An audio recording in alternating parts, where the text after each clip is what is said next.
আলাইকুম সুপ্রিয় ভর্তি শিক্ষার্থীরা, কেমন আছো তোমরা সবাই? আশা করি সবাই ভালো আছো। আজকে আমি তোমাদের সামনে উপস্থিত হয়েছি তোমাদের মোস্ট ইম্পর্ট্যান্ট একটা টপিক নিয়ে, সেটা হচ্ছে আমাদের রবীন্দ্রনাথ ঠাকুর।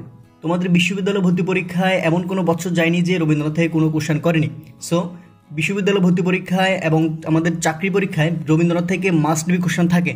তো রবীন্দ্রনাথ থেকে যদি কোনো কোশ্চেন বিশ্ববিদ্যালয় ভর্তি পরীক্ষা এবং চাকরি পরীক্ষায় যদি কোনো কোশ্চেন আসে, তাহলে আমি এই ভিডিওতে যা যা আলোচনা করেছি এগুলো থেকে 100% তোমরা কমন পাবে। তো ভিডিওটি শুরু করার আগে একটা রিকোয়েস্ট রইল যে তুমি যদি আমার চ্যানেলে নতুন হও তাহলে অনুরোধ রইল চ্যানেলটির ভিতরে গিয়ে ঘুরে আসার জন্য।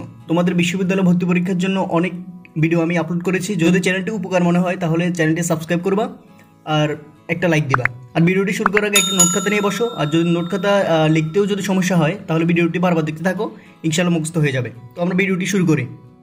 আমরা প্রথমে দেখতে পাচ্ছি শেষের কবিতা।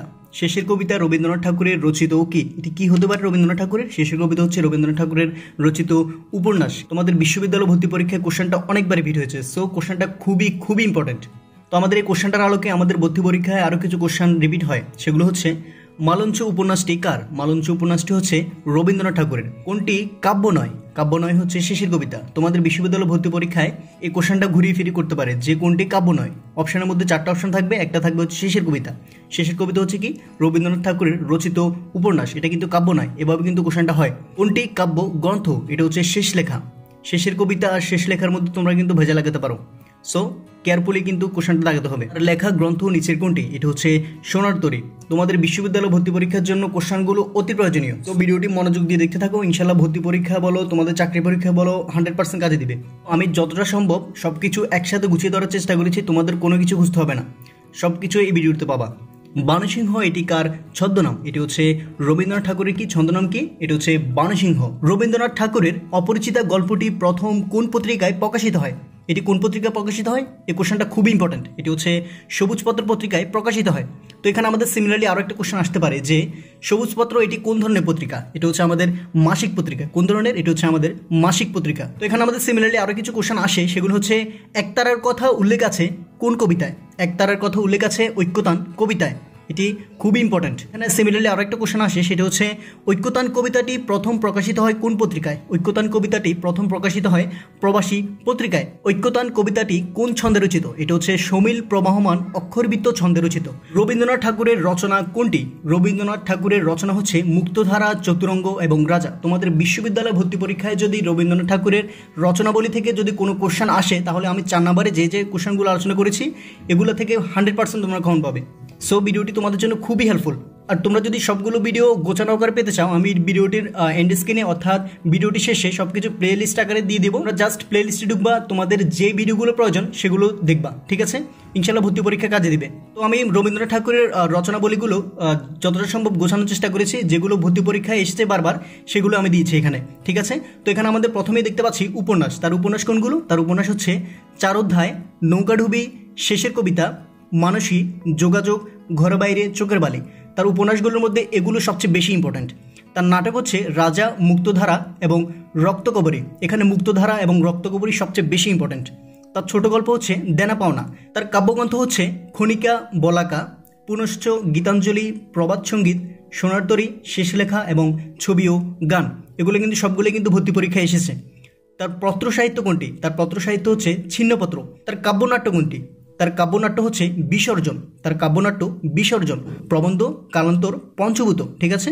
এই রচনাবলীগুলো থেকে আমাদের কিছু কোশ্চেন সিমিলারলি রিপিট হয়। সেগুলো হচ্ছে চলিত ভাষায় রবীন্দ্রনাথ ঠাকুরের উপন্যাস কোনটি? চলিত ভাষায় রবীন্দ্রনাথ ঠাকুরের উপন্যাস হচ্ছে 2 বোন। কোনটি? এটা হচ্ছে 2 বোন। এই কোশ্চেনটা ইম্পর্টেন্ট। তোমার সৃষ্টির পথ রেখেছি আকীর্ণ করি রবীন্দ্রনাথের কোন কাব্যের কবিতা? এটি হচ্ছে শেষ লেখা কাব্যের কবিতা। তার প্রথম কাব্যগ্রন্থের নাম কি? তার প্রথম কাব্যগ্রন্থের নাম হচ্ছে প্রবাদ সঙ্গীত। এই কোশ্চেনটা খুবই ইম্পর্টেন্ট। কোন দুটি রচনা একই শ্রেণীর? কোন দুটি রচনা একই শ্রেণীর? এটা হচ্ছে অগ্নিবীণা এবং গীতাঞ্জলি।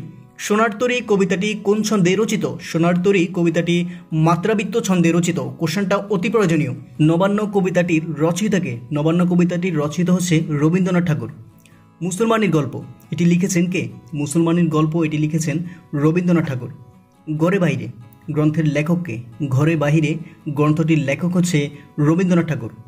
তোমাদের এখানে সিমিলারলি খুবই গুরুত্বপূর্ণ একটা কোশ্চেন আসে, সেটি হচ্ছে রবীন্দ্রনাথ ঠাকুর কোন কবিতার প্রথম অনুবাদক? এটি হচ্ছে বাংলায় টি.এস. এলিয়টের কবিতার প্রথম অনুবাদক, খুবই ইম্পর্টেন্ট। রবীন্দ্রনাথ ঠাকুর কোন নাটকটি কাজী নজরুল ইসলামকে উৎসর্গ করেন? রবীন্দ্রনাথ ঠাকুর কোন নাটকটি কাজী নজরুল ইসলামকে উৎসর্গ করেন? এই কোশ্চেনটা তোমাদের বিশ্ববিদ্যালয় ভর্তি পরীক্ষার জন্য অতি প্রয়োজনীয়। কোশ্চেনটা অনেকবার রিপিট হয়েছে। সো এটা হচ্ছে কি বসন্ত। রবীন্দ্রনাথ ঠাকুর তার বসন্ত নাটকটি কাজী নজরুল ইসলামকে উৎসর্গ করেন। তো এখানে আমাদের সিমিলারলি আরও কিছু কোশ্চেন ভর্তি পরীক্ষায় আসে। কাজী নজরুল ইসলাম রবীন্দ্রনাথ ঠাকুরকে কি উৎসর্গ করেন? কাজী নজরুল ইসলাম রবীন্দ্রনাথ ঠাকুরকে উৎসর্গ করেন সঞ্চিতা। কি সঞ্চিতা? রবীন্দ্রনাথ ঠাকুর উৎসর্গ করেন কোন নাটক? এটা হচ্ছে বসন্ত, কিন্তু কাজী নজরুল ইসলাম উৎসর্গ করেন কি সঞ্চিতা। তো এখানে আমাদের সঞ্চিতা এবং সঞ্চয়িতার মধ্যে কিন্তু 100% ভেজাল লাগবে। যেমন সঞ্চয়িতা গ্রন্থটির রচয়িতাকে, সঞ্চয়িতা এই গ্রন্থটির রচয়িতা হচ্ছে রবীন্দ্রনাথ ঠাকুর। ভর্তি পরীক্ষার কোশ্চেনের মধ্যে কিন্তু অপশান দুইটাই থাকবে, যে সঞ্চয়িতও থাকবে সঞ্চিতও থাকবে। তোমরা 100% এটার মধ্যে ভেজাল লাগাবেই। খুব কেয়ারফুলি কিন্তু কোশ্চেনগুলো দাগাতে হবে, নাহলে কিন্তু একটা মার্ক যদি মিস হয়ে যায়, এটা ভর্তি পরীক্ষা দেওয়ার পরে বোঝা যায় একটা মার্কের কতটা মূল্য ছিল। প্রথম কোন বাঙালি তিনি নোবেল পুরস্কারে ভূষিত হন? এটা হচ্ছে রবীন্দ্রনাথ ঠাকুর। কে? রবীন্দ্রনাথ ঠাকুর। তো এখানে আমাদের সিমিলারলি আরও কিছু কোশ্চেন আসে, সেটি হচ্ছে তিনি কত সালে নোবেল পুরস্কারে ভূষিত হয়? তিনি 1913 সালে নোবেল পুরস্কারে ভূষিত হয়। তিনি এশীয়দের মধ্যে কততম নোবেল বিজয়ী? তিনি এশীয়দের মধ্যে প্রথম নোবেল বিজয়ী, খুবই ইম্পর্টেন্ট। বিশ্বকবি রবীন্দ্রনাথ ঠাকুরের জন্ম কোন তারিখে? বিশ্বকবি রবীন্দ্রনাথ ঠাকুরের জন্ম হচ্ছে 25 বৈশাখ 1268 বঙ্গাব্দ। এখানে আমাদের সিমিলারলি আরও কিছু কোশ্চেন ভর্তি পরীক্ষায় রিপিট হয়, সেগুলো হচ্ছে তিনি ইংরেজি কত সালে বা খ্রিস্টাব্দে জন্মগ্রহণ করে? তিনি 7 মে 1861 খ্রিস্টাব্দে জন্মগ্রহণ করে। এই কোশ্চেনটা কিন্তু ভর্তি পরীক্ষায় এসেছে। তিনি মৃত্যুবরণ করেন কখন? তিনি মৃত্যুবরণ করেন বাংলায় শ্রাবণ 1348 বঙ্গাব্দ, এবং ইংরেজি হচ্ছে 7 আগস্ট 1941 খ্রিস্টাব্দ। 7 আগস্ট 1941 খ্রিস্টাব্দে বা সালে। তোমাদের বিশ্ববিদ্যালয় ভর্তি পরীক্ষায় খ্রিস্টাব্দ আর বঙ্গাব্দের মধ্যে কিন্তু 100% ভেজাল লাগে। খ্রিস্টাব্দ মানে কি? খ্রিস্টাব্দ মানে হচ্ছে ইংরেজিটা, অর্থাৎ ইংরেজি সালকে আমরা যেমন 2022, 2021 এগুলো হচ্ছে কি আমাদের ইংরেজি সাল, এগুলো হচ্ছে কি ইংরেজি, অর্থাৎ এটাকে আমরা বলবো হচ্ছে খ্রিস্টাব্দ। আর যদি 1306, 1508 বঙ্গাব্দ এগুলো হচ্ছে কি বাংলা সাল হচ্ছে কি বঙ্গাব্দ বলা থাকবে। তো তোমরা কিন্তু এটার মধ্যে ভুল করতে পারো, খ্রিস্টাব্দ আর বঙ্গাব্দ কিন্তু এক ভাবতে পারো, এগুলো কিন্তু আকাশ পাতাল ব্যবধান আছে, ঠিক আছে? মানুষের উপর বিশ্বাস হারানো পাপ, এই উক্তিটি কে করেছিলেন? মানুষের উপর বিশ্বাস হারানো পাপ উক্তিটি করেছিলেন রবীন্দ্রনাথ ঠাকুর। কে? রবীন্দ্রনাথ ঠাকুর। তোমাদের এখানে সিমিলারলি আরেকটা কোশ্চেন আসে যে এই উক্তিটি কোথায় বলা হয়েছিল? এই উক্তিটি করা হয়েছিল সভ্যতার সংকট প্রবন্ধে। সভ্যতার সংকট প্রবন্ধে এই উক্তিটি করা হয়েছিল। কোন বানানটি সঠিক? নিচের কোন বানানটি সঠিক? তোমাদের গীতাঞ্জলি বানানটি কিন্তু ভর্তি পরীক্ষায় আসে। তো গীতাঞ্জলি আমরা কীভাবে মনে রাখবো? গীতাঞ্জলি মনে রাখার জন্য আমাদের একটা ট্রিক্স মনে রাখা উচিত। আমি প্রতি ভিডিওতে যেখানে বানান দেখি সেখানে কিন্তু এই ট্রিক্সটাও অবলম্বন করি। তো এই ট্রিক্সটা যদি তোমরা অবলম্বন করতে পারো, ইনশাল্লাহ ভর্তি পরীক্ষা ভুল হবে না। সেটা হচ্ছে আমরা যদি এই রস্বীকারকে যদি 1 ধরি, আর যদি দীর্ঘিকারকে যদি কি ধরি, এটা হচ্ছে 2, ঠিক আছে?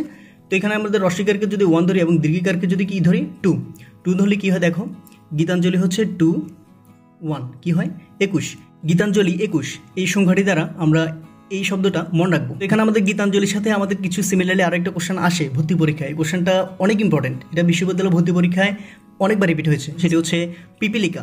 পিপিলিকা কীভাবে বানান করবো? পিপিলিকা হচ্ছে 1, 2, 1, রস্বীকার হচ্ছে 1, দীর্ঘিকার হচ্ছে 2, তাহলে হচ্ছে কি পিপিলিকা হচ্ছে 121, পিপিলিকা 121। গীতাঞ্জলি কি? গীতাঞ্জলি হচ্ছে শুধু 21, গীতাঞ্জলি 21, পিপিলিকা হচ্ছে 121। তোমাদের বিশ্ববিদ্যালয় ভর্তি পরীক্ষার জন্য কোশ্চেনগুলো অতি প্রয়োজনীয়। রবীন্দ্রনাথের ছোট গল্পগুলো বেশিরভাগ কোথায় রচিত হয়? এগুলো হচ্ছে বেশিরভাগ দক্ষিণবঙ্গে রচিত হয়। এই কোশ্চেনটার মধ্যে আমি একটু কনফিউশন আছি যে এটা কি দক্ষিণবঙ্গে হবে নাকি উত্তরবঙ্গে হবে। তোমরা যদি কাইন্ডলি এই কোশ্চেনটার আনসার কমেন্ট বক্সে জানাতে খুবই উপকৃত হতাম। সো পারলে এই কোশ্চেনটা একটু দেখো যে এটা ঠিক আছে কিনা, ঠিক থাকলে তো ভালো, আর যদি ঠিক না থাকে একটু কাইন্ডলি কমেন্ট বক্সে জানাও যে এটার আনসার কি হতে পারে, ঠিক আছে? এখানে আমাদের সিমিলারলি আরও কিছু কোশ্চেন আসে ভর্তি পরীক্ষায়, সেগুলো হচ্ছে দেনা পাওনা ছোট গল্পটির লেখককে? দেনা পাওনা ছোট গল্পের লেখক হচ্ছে রবীন্দ্রনাথ ঠাকুর। কোন গল্প রচনার মাধ্যমে ছোট গল্পের লেখক হিসেবে রবীন্দ্রনাথ ঠাকুরের আত্মপ্রকাশ ঘটে? এটি হচ্ছে ভিখারিণী। ভিখারিণী গল্পটি রচনার মাধ্যমে রবীন্দ্রনাথ ঠাকুরের ছোট গল্পের লেখক হিসেবে আত্মপ্রকাশ পায়, খুব ইম্পর্টেন্ট। তো এখানে সিমিলারলি আমাদের আরও কিছু কোশ্চেন আছে, সেটি হচ্ছে রবীন্দ্রনাথের ছিন্নপত্র কোথায় বসে লেখা? রবীন্দ্রনাথের ছিন্নপত্র এটি কোন জায়গায় বসে লেখা হয়েছিল? এটি হচ্ছে কুষ্টিয়ায় বসে লেখা হয়েছিল। এখানে আমাদের আরও একটা কোশ্চেন আসে যে বাংলা ছোট গল্পের পথিকৃৎ হলেন কে? সে হচ্ছে আমাদের রবীন্দ্রনাথ ঠাকুর। এই কোশ্চেনটা খুবই ইম্পর্টেন্ট। রবীন্দ্রনাথ ঠাকুরের সৃষ্ট চরিত্র কোনটি? রবীন্দ্রনাথ ঠাকুরের সৃষ্ট চরিত্র কোনটি? সেটি হচ্ছে মৃন্ময়ী। তো এখানে আমাদের আরও একটা কোশ্চেন আসছে, সেটি হচ্ছে রবীন্দ্রনাথ প্রতিষ্ঠিত শিক্ষা প্রতিষ্ঠানের নাম হচ্ছে বিশ্ব ভারতী। বিশ্ব ভারতী। সুপ্রিয় ভর্তিচ্ছি শিক্ষার্থীরা, আজকে আমাদের আলোচনা পর্যন্তই। আমাদের বিশ্ববিদ্যালয় ভর্তি পরীক্ষায় কিন্তু রবীন্দ্রনাথ ঠাকুর থেকে অনেকগুলো কোশ্চেন এসেছে, সবগুলো কিন্তু এক ভিডিওতে তুলে ধরা সম্ভব না। আর যদি সম্ভব হয় তোমাদের কিন্তু ধৈর্য শক্তিটা থাকবে না যে ভিডিওটি আমি পুরোটা দেখি। পুরোটা কিন্তু তোমাদের জন্য খুবই হেল্পফুল। আমি ভিডিওটি দুটি পার্টে সাজিয়েছি। এই পার্টটিতে আমি মোট 10টি এমসিকিউ নিয়ে আলোচনা করেছি, পরবর্তী পার্টে আর 10টি এমসিকিউ নিয়ে আলোচনা করব। সো দ্বিতীয় পার্ট তোমরা চাও কিনা তা আমাকে কমেন্ট বক্সে জানাও যে তোমাদের পরবর্তী পার্ট দরকার আছে কিনা। যদি দরকার থাকে তাহলে আমি দিব। তো সবাইকে ভর্তি পরীক্ষার জন্য শুভকামনা রইল। সবাই ভালো থেকো। আসসালামু আলাইকুম।